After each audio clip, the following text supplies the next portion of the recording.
Hi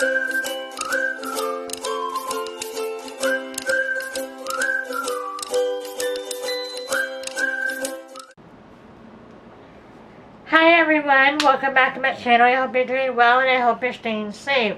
Today I have a little bit of a haul. So by a little bit I mean I have, well, it's only 3 books, 4 books, I guess. Hold on, 4 books? Oh, I've had that book for a while. I went online onto Indigo. I had some gift cards. I'm trying to clean out my purse. I'm trying to go through everything. You know, when you find like gift cards and like money, you're just like, ooh, gotta use them. So that's what I did. And I have one book that's still on the way. I don't think it's gonna show up for a little while. That is City of Brass. I got that because I kept hearing, I think it was Ashley from A Frog for Fiction. I think she really likes that novel. I hope she does. I know she likes one of the author's series, so I hope that's one of them. And anyways, I heard really good reviews about it, and it was really interesting to me. So I have City of Brass coming in a few days, so that will be up on my Instagram. So make sure you follow my Instagram. I've been posting a lot on there recently. But anyway, I'm going to show you the books that I ordered. And I'm going to show you one book that I got. I don't know if I mentioned it in my previous hauls or my what I got for Christmas, but I'm just going to quickly mention it here. So that is A View Across the Rooftop by Suzanne Kalman. This is a historical fiction in Amsterdam. This is 1941 Nazi-occupied Amsterdam. Professor Joseph Hield has never recovered from the loss of his beloved wife and has no intention of letting anyone new into his quiet, safe world.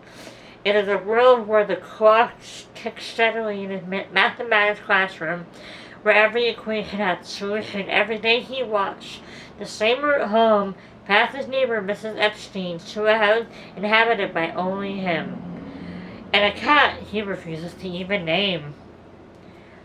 A cat who he refuses to name?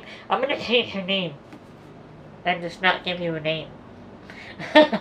But the nasty comes from the shoes and Mrs. Epstein is killed. And Joseph is in an impulse after courage offers his student Michael Bloom a place to hide. Michael is everything Joseph is not, spontaneous, poetic, and unafraid to love, even though his passionate relationship with a Dutch girl called Elk is strictly forbidden by the Nazis, for he who is Jewish and she is not. So this seems really interesting, and like I mentioned in my previous videos, I really enjoy learning about the Second World War. Reading about it, I like to see different perspectives, and when I saw this, I knew I had to get it. I'm in the middle of it. I'm on page 60. And yeah, I'm really, really liking this, and I really recommend this so far, and I'd like to know down in the comments if you've read it, what you think. So this is the haul of books that I ordered, or that arrived yesterday, and I'm so excited about all of them. So we have, this is a novel that my cousin from Ireland has been telling me I need to read. Every time she emails me, messages me on Facebook, well, did you read this novel? And I'm like, no, I haven't. And I know I have to, but now's the time. I have it in my possession, so I have to read it. So you guys have to let me know if you want to do like a buddy read. I'd like to do a buddy read for this novel. So I'm going to just tell you what it is. And that is Frank McCourt and Antoine Actions. So this is first published in September 1996. He was instantly celebrated as one of the greatest books of his time. A memoir about childhood resilience, and there's triumphs, power of storytelling. The 20th anniversary edition includes. Oh, that's cool. That's so cool. I didn't realize that. I have Jeanette Walls' The Glass Castle. I have her book here too. So maybe I should read them around the same time. But yeah, so guys, I have a Patreon page. and it's going to be in the description for you guys. Now, I don't really want to talk about that in the video of the haul, but I just quickly want to let you guys know that I have it set up. And one of the tiers is a book club. It's if you are willing to donate, I believe it's $2. I have a book club, and I'm thinking that this might be the first book in the book club. If you guys want to join, please let me know down below. We can have like a live show, all that good stuff. I'm gonna film a Patreon announcement video, but yeah, I think I really want to do this for like a book club because I really want to be able to discuss it. Because my cousin from Ireland really wants to talk about it, so I think this is a book that people like to have discussions about it. So yeah, that is the book that I ordered. I don't know anything about it except that it's a nonfiction, and it's everybody loves it. It's like one of the most read books, and I've never read it, so gotta read that. The next book I have here is Before the Crown by Flora Harding. Now, I love anything related to the royal family. I love Queen Elizabeth II. She's like, I love her. I love her so much. I have watched The Crown way too many times to count. Like, literally, every time, like, I'll watch it, and then I'll watch it again. And then I'll watch it again. And then, if there's a new season coming out, I'll just watch it for the sake of watching it all over again. Yeah. Anyway, never heard of Flora Harding before, I believe. I don't know if this is her first novel. Before the Crown, there was a love story. Step through the palace gates and discover a captivating historical novel of royal secrets and forbidden love, exploring the tempestuous courtship between Princess Elizabeth and Prince Philip in the wake of the Second World War. So, this is set in Windsor Castle in 1943. As war rages across the world, Princess Elizabeth comes face to face with a dashing naval officer she first met in London 9 years before. One of the youngest first lieutenants in the Royal Navy, Philip represents everything he had always been taught to avoid: instability, audacity, and adventure. But when the king learns of the relationship, the suitability of the foreign prince is questioned by all at court. He is the risk he has never been allowed to take. The risk not even the shadow of the crown will stop her from taking. So yeah, this is about Princess Elizabeth and Prince Philip. I love them, and I always love to read stories about the royal family. Not fiction, on there. So yeah, look at that cover, it's absolutely stunning.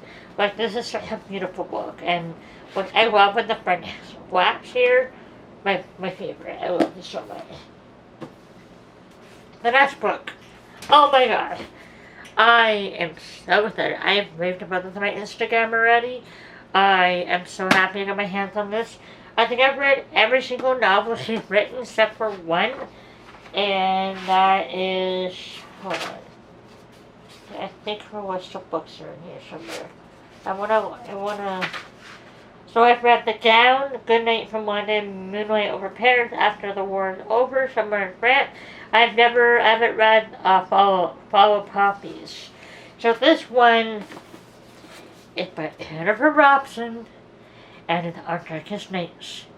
Talk about that boiling, talk about, oh my god, it's beautiful, I love it. Yeah, I'm, already, yeah, I read a lot last night, and, honestly, I don't know what to say about her. I don't even know what it is. There's something, her stories capture me. I'm always intrigued. I always want to know what's going to happen next. I love Jennifer Robson, and, yeah, I kind of had a little rave about her on Instagram last night, so, yeah, that was funny. But yeah, this one is historical fiction. This is about the Second World War. To survive the Holocaust, a young Jewish woman must pose as a Christian farmer's wife in this forgettable novel inspired by true events. See, that's what I love about, like, novels like this, because they're all based on true events, and it's always difficult to find the one that you love, because people have such different ways to write things, and, like, their way of storytelling. You know, like, I wished, you know, I loved Oranges for Christmas, because that would have been a novel I would have, like, devoured and loved, and I carried forever. But it just felt like there was, like, a bunch of stories thrown together. This one is just, you know, I'm only, like, 100 pages, 80 pages in. But even still, I know that I'm going to get the complete package when I'm reading this. And so far, it's incredible. And it's about, it's the autumn of 1943, and life is becoming increasingly perilous for Italian Jews, like the Massine family, with Nazi Germany now also occupying most of her beloved homeland, and the threat of imprisonment and deportation growing ever more certain. Antonia Mazzine has but only one hope to survive. She must leave Venice and her parents and hide in the countryside with a man she's always has met. So it's pretty much, you know, starting fresh. You know, he grew up at the, you know, in a, he grew up with her parents. Her daughter, her father was a doctor, and, you know, like, so basically, like, he's elderly, so he doesn't want to leave because he doesn't think he'll make it, but he knows that he will make it. And her mother's in a home, and her father doesn't want to leave her mother. And, yeah, so it's basically just her starting her life and her journey to get there. And I love that when when Jennifer's talking, like, in her writing, she's very descriptive, but she's not overly descriptive. Like, I love descriptive writing, but there's the point where it's like, I don't really care if the shirt he's wearing is blue and has white boots, designed all throughout, and like this and that. Like, I don't care about that. Like, you know, he's wearing, you know, raggedy clothes. You know, like, you know, just tell me that. Like, you know, there are holes in them. Yeah, just let me know that. But don't, like, tell me every single particle.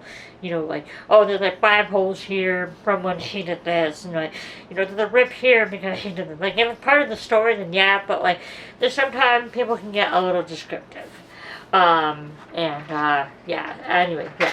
She's descriptive, but she's not overly descriptive, and very, always learning something new, very educational, and, yeah, I loved it. I'm so excited when I got it, and I definitely recommend her book, even though I haven't finished it yet, and, yeah, let me know down below if you've read this or not. So, yeah, thank you so much for watching. I hope you guys enjoyed. Please leave me a comment down below letting me know what you just bought. And I've been streaming on Twitch a few nights a week. If you want to go check it out, it's in the description down below. Right on the Twitch, I will link him down below as well. He's been streaming as well. And we have Twitter, Instagram, Facebook, all that stuff. So, yeah, go check it out. I'll talk to you guys later. Love you. And, yeah, see you in my next video. Bye, guys. See you later.